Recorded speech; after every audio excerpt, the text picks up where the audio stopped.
Ini bicara persoalan Aceh. Jadi bekna ni bersalah kena, bek ni bersalah gede. Itu ada introspeksi diri. Karena lu nak pernah lu pegang sebuah syair, lagi lah untuk hikayat, tapi kalau bukan hikayat, lu tahukan apa di bawah media orangnya mungkin perlu masalah nak debu. Jadi sekelumit lu baca apa, supaya mungkin je bagai renungan begitu. Bismillahirrahmanirrahim. Sinyak kemawi pantai Belangjiran. Bak cabang langsat di Karaga. Aceh le sago muo riwayat. Kipan tak pedap tirih karya. Tak pedap beramot tirih rambat. Karena sebab salah bejam. Nah. Tolong hai bapa hayak dukung. Mana bapaknya bapak eksekutif legislatif. Tolong hai bapa hayak dukung nuluh berlangsung dusun kota. Pakai ban nanti perayaan Langampung pajuh bulam on kuai mata. Dek gaduh lalau jak rau-rau kota Bandung atau Jogja. Benar tiga gen semua kampung bersarintian dengan umara.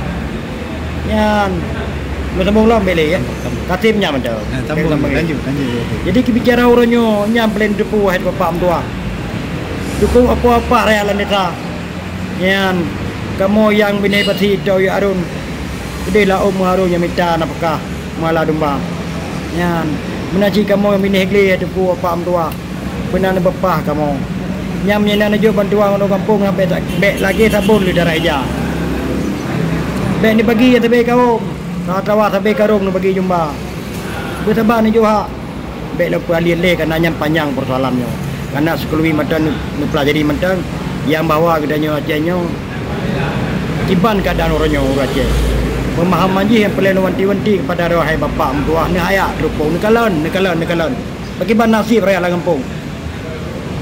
Nikalan nasib kampung kibau yang beta pian ni yatim urung anak minta pegang cacat segala macam benar nikalan le ron nyam pelen pegang ene matang pam tua.